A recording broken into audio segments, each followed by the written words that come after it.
You are not lazy in the way you think you are. Lazy sounds like a character flaw. It sounds like you looked at your work, understood exactly what mattered, had plenty of energy, and then freely chose the weakest option. But that is not usually what is happening. What is usually happening is stranger. Your brain is running a cost-benefit calculation before you even notice it. It is asking one question over and over: is this worth the effort right now? And if the answer comes back no, your body does not feel like a machine waiting for orders. It feels heavy. The task looks boring. Your phone looks magnetic. The future version of you feels fake. And the easiest explanation is guilt. I am undisciplined. I am wasting my potential. I just need to try harder. But neuroscience points to a more precise explanation.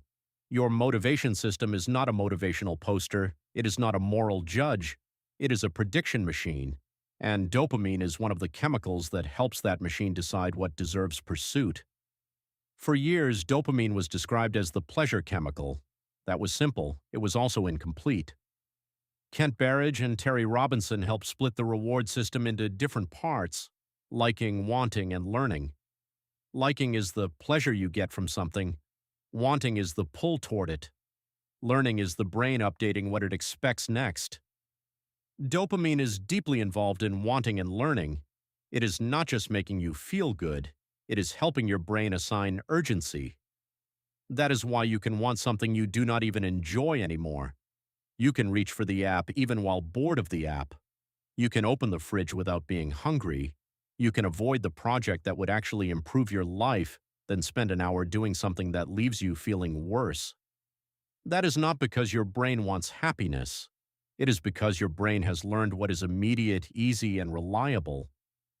The first piece of the protocol is to stop asking, "Why am I so lazy?" Ask a better question. What has my brain learned is worth pursuing? Wolfram Schultz's work on dopamine neurons showed something important. Dopamine activity is strongly tied to reward prediction error. In plain English, that means dopamine responds when reality is better or worse than expected. If a reward appears unexpectedly, dopamine neurons fire more. If the reward becomes predictable, the response shifts earlier toward the cue that predicts the reward. If the expected reward does not arrive, dopamine activity drops. This is the biology of anticipation. Your brain does not only react to rewards, it reacts to signs that rewards may be coming: a notification, a thumbnail, a message bubble, a fridge door, a new tab, the first second of a short video. These are not neutral objects anymore, they are cues. And if your day is packed with cues that offer fast reward for almost no effort, your brain gets trained into a specific mode: scan, click, sample, switch. Scan, click, sample, switch. Then you sit down to do something meaningful: writing, studying, training, building a business, learning a language, cleaning your environment, having a difficult conversation. The reward is delayed, the effort is immediate, the uncertainty is high. And your dopamine system does not say, "This aligns with your 5-year vision." It says, "Compared with the other options available right now, this looks expensive." That is the wrong mode. Not broken forever, not diseased, but miscalibrated for deep work. The second piece of the protocol is to understand effort. John Salamoni's work on dopamine and effort-based decision-making challenged the idea that dopamine is only about pleasure. In animal studies, dopamine disruption often does not remove the ability to enjoy a reward. Instead, it can shift behavior away from high-effort options and toward lower-effort alternatives. That distinction matters. The problem may not be that you do not care. The problem may be that your brain is discounting effort too aggressively. It looks at the hard path and says, "Too costly." It looks at the easy path and says, "Good enough." This is why vague advice fails. Just be disciplined, just focus, just stop scrolling. These instructions do not change the cost-benefit calculation, they just shame you for having one. A real protocol has to change the calculation, not by pretending hard tasks are easy, by changing the environment, the timing, and the reward structure so the right action becomes more biologically plausible. Start with the morning, not because the morning is magical, Because the first inputs of the day teach your brain what kind of world it has woken into. If the first thing you give your brain is bright phone light, novelty, conflict, messages, infinite feeds, and other people's priorities, you have trained the first dopamine loop of the day around consumption. You have told the system, before we move, we sample, before we act, we react, before we create, we check. A better protocol is boring, which is partly why it works. For the first 30 to 60 minutes after waking, delay high-novelty digital stimulation. No short-form video, no inbox, no algorithmic feed, no rapid reward buffet. This is not a dopamine detox. You cannot detox from dopamine. You need dopamine to move, learn, think, and pursue. The goal is not to remove dopamine. The goal is to stop giving the strongest cues to the lowest value behaviors before your day has even started. Then expose your body to natural light early if possible. Morning light helps anchor circadian timing, which affects alertness, sleep pressure, hormone rhythms, and energy across the day. This does not mean sunlight cures your motivation. It means your motivation system runs inside a body clock. If that clock is chaotic, your focus will often feel chaotic too. Then do one small effort before any digital reward. Not a heroic effort, a real one. Make the bed, walk outside, write one paragraph, do 10 minutes of mobility, prepare the first page of your work, read one page of something difficult. The point is not the size of the task, the point is sequence. Effort first, reward second. Most people accidentally train the opposite. Reward first, effort maybe later, but later arrives with a brain already saturated by cheap cues. The third piece of the protocol is to make work visible to the reward system. Your brain hates vague effort. Work on my life is not a task. Be productive is not a task. Fix my career is not a task. These are fog banks. And the dopamine system does not pursue fog very well. It pursues cues, actions, and feedback. So define the task in a way your brain can grip, not study biology. Open the textbook to page 42. Read 2 pages, write 5 recall questions, close the book. Not get in shape, put shoes on, walk for 12 minutes, come back, mark the session.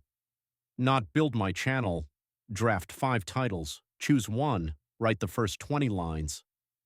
You are not lowering your ambition, you are lowering the activation energy.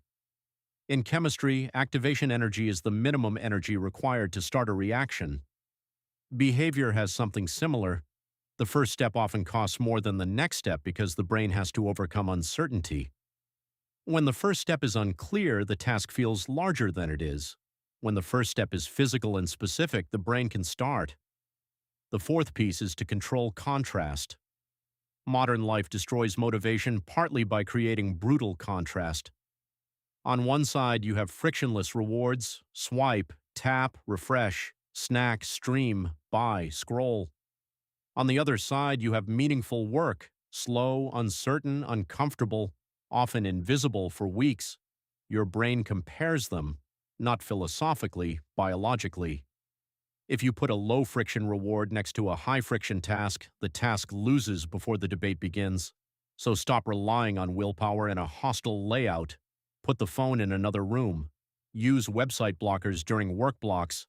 Remove visual cues for snacks, games, and feeds. Keep the first tool of work already open. Make the boring path physically easier than the distracting path. This sounds basic. It is not. It is behavioral architecture. You are designing the cue field that your dopamine system has to operate inside. Matthias Pesiglione and colleagues showed that even incentives people were not consciously aware of could influence physical effort in a task.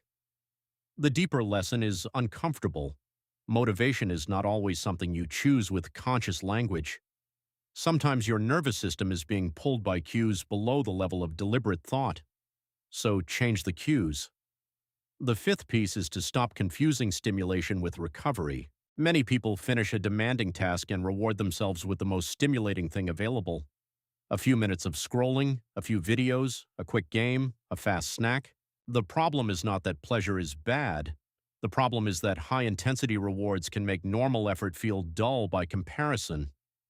After a short-form video feed, reading feels slow. After constant novelty, one task feels claustrophobic. After rapid social feedback, silent work feels unrewarding, so your recovery protocol matters. After effort, choose rewards that downshift the system instead of hijacking it. Walk, shower, stretch, make tea. Listen to music without multitasking. Talk to someone in real life. Sit outside for 5 minutes. This is not about becoming a monk. It is about preserving your sensitivity to ordinary rewards. A brain that can feel satisfaction from simple things is easier to motivate. A brain that needs extreme novelty to feel anything will keep negotiating against your future. The sixth piece is to use delayed reward without making the present unbearable. Delayed gratification is usually explained as a moral virtue, but biologically it is a design problem. If the reward is too far away, too abstract, and too uncertain, your brain discounts it. So bring the reward signal closer. Track the session, not just the outcome. Put a visible mark on a calendar, log the minutes, write down the completed rep, keep a done list. End each work block with one sentence. Today I moved this forward by, you are giving the brain evidence. Evidence that effort produces completion, evidence that completion produces relief, evidence that relief is available without escape. This is how you train the system out of the wrong mode, not with one dramatic reset, with repeated loops. Cue, effort, completion. Low-intensity reward. Cue, effort, completion. Low-intensity reward. Over time, the brain starts to associate effort with movement instead of threat. This does not mean every hard task becomes fun. That is the fake promise. The real promise is smaller and stronger. Hard tasks can become less biologically expensive to start. The seventh piece is to protect sleep like it is part of the dopamine protocol, because it is. Sleep loss does not just make you tired. It changes self-control, emotional reactivity, appetite, reward-seeking, and the ability to evaluate long-term consequences. When you are underslept, your brain becomes more vulnerable to immediate relief. The phone is harder to resist, sugar is harder to resist, avoidance is harder to resist. The difficult task looks more threatening than it did yesterday, so the protocol cannot be only about dopamine. It has to include the state of the system that dopamine operates inside. Dim lights at night. Keep wake time consistent. Avoid turning the bed into a second workstation. Stop feeding your brain novelty right before sleep. Give tomorrow's first task a clear starting point before you end today. Again, none of this cures a medical condition.